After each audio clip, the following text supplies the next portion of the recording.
بسم اللہ الرحمن الرحیم۔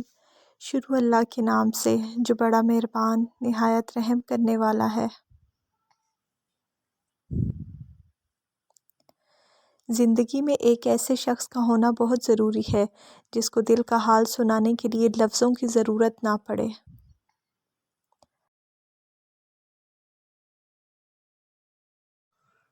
ناراض ہونے والوں کو منانے میں دیر نہ کریں، لیکن بیزار ہو جانے والوں پر الفاظ ضائع مت کریں۔ اگر تم جوانی میں اسے عزت اور محبت دو گے تو بڑھاپے میں وہ تمہارا سہارا ہوگی۔ زندگی ایسے جیو کہ کسی کی زندگی کا حصہ بنو یا نہ بنو، مگر دعاؤں کا حصہ ضرور بنیں۔ توڑنا بہت آسان ہے، چاہے وہ بھروسہ ہو، مان ہو یا دل ہو۔ احساس اس وقت ہی ہوتا ہے جب مکافات عمل کی صورت میں کوئی ایسا کرے، لہٰذا توڑنے سے بہتر ہے جوڑ کر رکھیں۔ ماں بے شک پڑھی لکھی نہ ہو، پر دنیا میں ضروری بات ہم اپنی ماں سے ہی سیکھتے ہیں۔ اللہ رزق کھول دے تو دسترخوان لمبا کر دو، دیواریں نہیں۔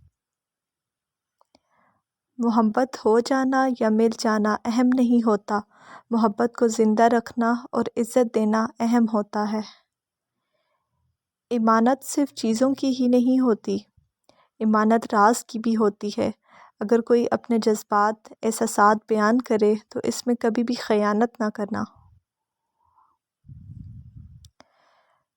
محبت یہ تو نہیں کہ ایک دوسرے کو ذہنی مریض بنا دیا جائے، محبت تو ایک دوسرے کی تھکاوٹیں سمیٹ لینے کا نام ہے۔ مرد کا کام عورت کو سمجھنا نہیں، اس کو محسوس کرنا ہے، اس کی حفاظت کرنا ہے، اس سے محبت کرنا ہے، اس کی عزت کرنا ہے۔ یہ باتیں عورت کو کڑے سے کڑے حالات میں بھی جینے کا حوصلہ دیتی ہیں۔ اگر قسمت میں آدھی روٹی ہے تو چھین کر بھی پوری کھا لو گے تو الٹی آ جائے گی۔ کبھی نصیب سے زیادہ ہضم نہیں ہوتا، پھر وہ چاہے روٹی ہو یا محبت۔ سچی محبت تو وہ ہے جس میں محبوب سامنے ہو اور اس کو نظر اٹھا کر دیکھنے کی ہمت نہ ہو۔ ماں سے کبھی حساب مت کرنا، ورنہ تم پر رزق کے سارے دروازے بند کر دیے جائیں گے۔